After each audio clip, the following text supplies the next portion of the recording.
सामने।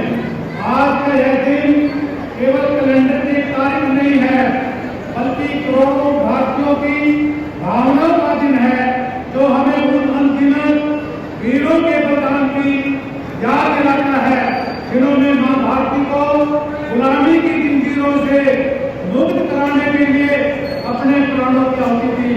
मैं इस ऐतिहासिक और पावन अवसर पर उन सभी महान स्वतंत्रता सेनानियों को सत सत नमन करता हूँ।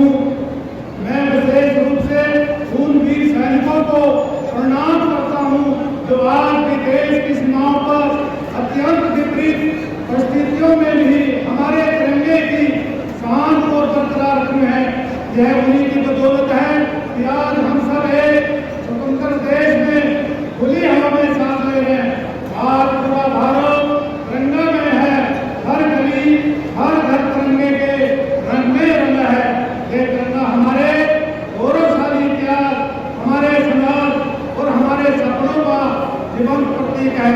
भाइयों और बहनों, आज हम उन सब ज्ञात अज्ञात शहीदों को भी श्रद्धांजलि अर्पित करते हैं, जिन्होंने आजादी से पहले और बाद में भारत की एकता अखंडता की रक्षा के लिए अपना सर्वस्व न्यौछावर कर दिया। यह हमारे देश का इतिहास रहा है कि जब जब दुश्मन ने भारत के चिंता पर जोर पहुंचाने का दुस्साहस किया है, तब तब हमारे देश के जवानों ने दुश्मन को करारा जवाब दिया है। हाल ही में पूरी दुनिया ने देखा है कि 22 अप्रैल 2025 को इस तरह पहलगाम में आतंकवादियों ने निर्दोष लोगों को मौत के घाट उतार दिया और हमारी बहनों के सिंदूर को उजाड़ दिया। यह केवल नागरिकों पर एक आतंकी हमला नहीं था, बल्कि भारत की आसमान पर किया गया एक दुस्साहसपूर्ण प्रहार था। देश के यशस्वी प्रधानमंत्री श्री नरेंद्र मोदी जी ने इस घटना के तुरंत बाद स्पष्ट शब्दों में कहा था कि भारत आतंकवाद के प्रति जीरो टॉलरेंस की नीति पर चलेगा और इस हमले के पीछे जो भी है उन्हें उनकी कल्पना से भी अधिक कठोर सजा देगा। आज मुझे ये कहते हुए बड़ा गर्व का अनुभव हो रहा है कि प्रधानमंत्री जी के नेतृत्व में हमारे बहादुर सुरक्षा बलों ने 7 मई की रात में ऑपरेशन सिंदूर को अंजाम दिया। यह एक सटीक और साहसी अभियान था, जिसमें हमारी सेना ने पाकिस्तान की सरजमीन पर जाकर आतंकवाद के नोट ठिकानों को ध्वस्त कर दिया। यह कार्यवाही उन शक्तियों के लिए एक स्पष्ट संदेश था जो आतंकवाद को उपयोगी और घोषित करती है। इसके पश्चात एक और निर्णायक कार्रवाई की गई और ऑपरेशन मांगे चलाकर हमारे सुरक्षा बलों ने पहलगाम हमले में शामिल आतंकियों को समाप्त करने का काम किया। यह केवल प्रतिशोध नहीं था, यह आतंकवाद के खिलाफ हमारा संदेश है कि भारत अब चुप नहीं बैठेगा और आतंक के खिलाफ सख्त से सख्त कार्रवाई में लाएगा।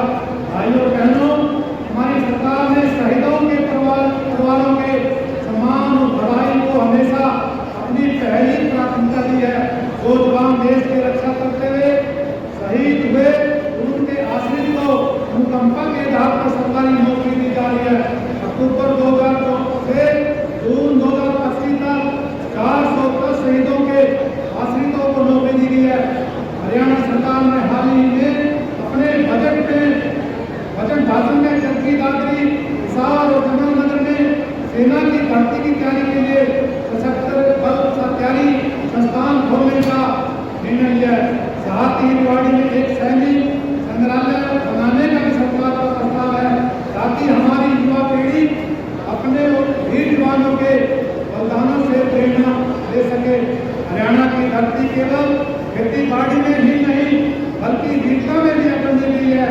इतिहास के पन्ने गवाह हैं कि 10 मई 1857 को अम्बाला से स्वतंत्रता आंदोलन की जो चिंगारी उठी, उसने पूरे देश में आजादी की आग जला दी। उस चिंगारी ने गुलामी की नींव हिला दी और भारतवासियों के दिलों में आजादी का सपना हिलोरे लेने लगा।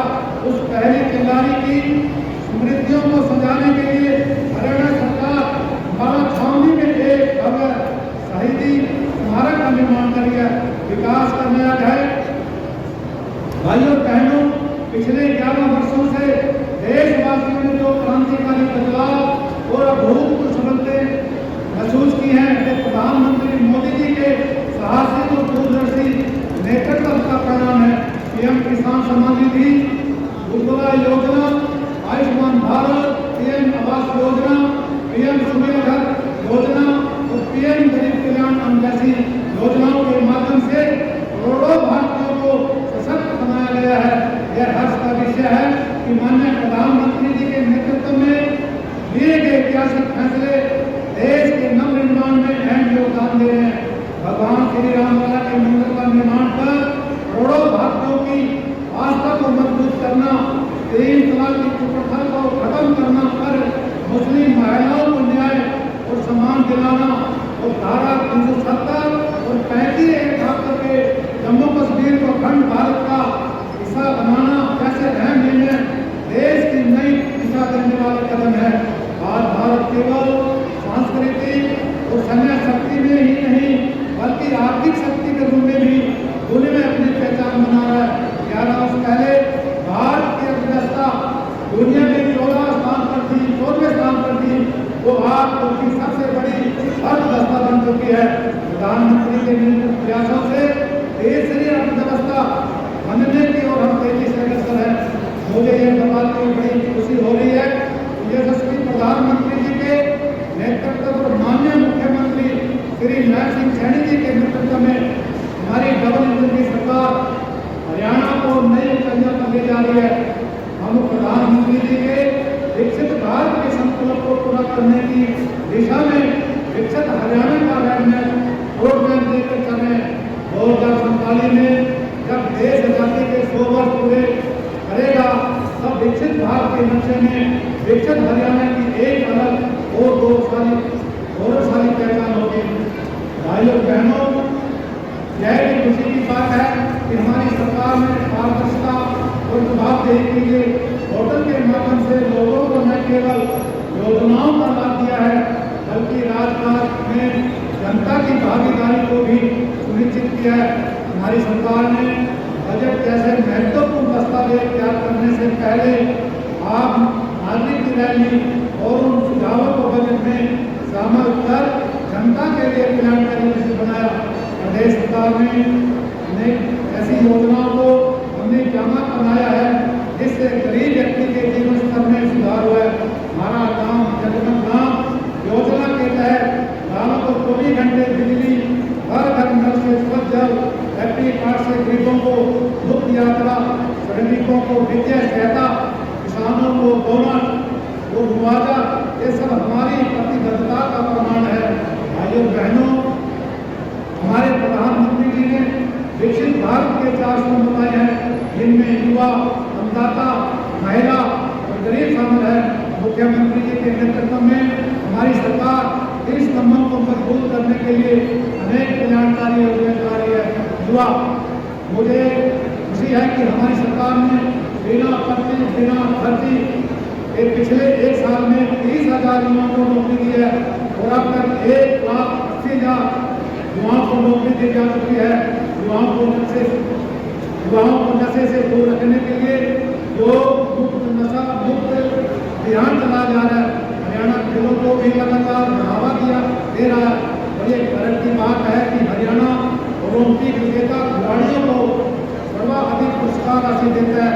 अन्नदाता, हरियाणा देश का पहला राज्य है जहाँ किसानों की सभी फसलों की MSP पर खरीदा जा रहा है। सरकार ने अंग्रेजों के समय से चले आ रहे अभियानों को भी समाप्त किया है।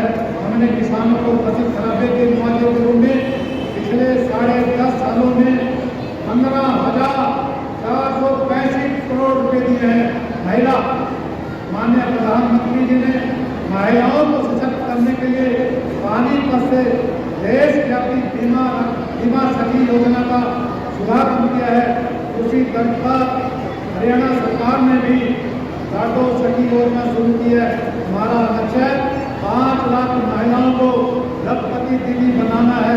इसके लिए ड्रोन दीदी योजना जैसे पहले चलाई जा चुकी है। हमारी सरकार ने अनुसूचित जातियों के आरक्षण को 2 वर्गों में बांटकर वंचित को उनका अधिकार दिया है। ऐसी योजना के तहत करीब रोडवेज बसों में सालाना 1000 किलोमीटर तक मुफ्त यात्रा कर सकते हैं। मुख्यमंत्री आवास योजना के तहत बेटियों की शादी में 77,000 रुपये तक सगुन दिया जाता है। आयुष्मान भारत योजना में लगभग 22 लाख लोगों को 5 लाख रुपए तक के मुफ्त इलाज की सुविधा मिली है। भाइयों और बहनों, हमारी सरकार ने प्रदेश में निवेश को बढ़ाने और रोजगार के अवसर पैदा करने के लिए बेहतर औद्योगिक नीति को लागू किया है। आज हरियाणा में निवेशकों को 150 से अधिक सेवाएं ऑनलाइन प्रदान की जा रही हैं। IMT बड़ौदा में मारुति सुजुकी का सबसे बड़ा प्लांट शुरू होने जा रहा है, जिससे हजारों युवाओं को रोजगार मिलेगा। हमारी सरकार का प्रयास है हरियाणा को न केवल हरा भरा बनाया जाए, बल्कि स्वच्छ और सुंदर भी बनाया जाए। एक माँ के नाम अभियान के तहत प्रदेश में 2 करोड़ से अधिक पौधे लगाए जाएंगे। इसके अलावा हिसार में तैयार हो चुका महाराजा अग्रसेन हवाई अड्डा न सिर्फ हरियाणा का सबसे बड़ा एयरपोर्ट बना है, बल्कि ये हमारे धोबी को आर्थिक विकास में नए युग की शुरुआत करेगा। भाइयों बहनों, आज इस पावन अवसर पर हम सब मिलकर यह संकल्प लें कि चाहे कैसी भी चुनौती हो, हम अपने देश की गरिमा, उसकी अखंडता, उसकी स्वतंत्रता की रक्षा में हमेशा अड़िग रहेंगे। हम केवल वर्तमान की नहीं, बल्कि आने वाले कल की भी नींव मजबूत करेंगे, ताकि भारत सशक्त, आत्मनिर्भर और विश्व में अग्रणी बन सके। यही संकल्प, यही परम, यही त्याग हमारे अमर शहीदों के प्रति हमारी सबसे बड़ी श्रद्धांजलि होगी। एक बार पुनः आप सभी को स्वतंत्रता दिवस की हार्दिक बधाई। हमसे जुड़े रहने के लिए हमारे YouTube चैनल को सब्सक्राइब करें और नई वीडियो की नोटिफिकेशन के लिए बेल आइकॉन को दबाएं। अगर आप ये वीडियो Facebook पर देख रहे हैं तो लाइक जरूर करें और ज्यादा से ज्यादा शेयर करें। धन्यवाद।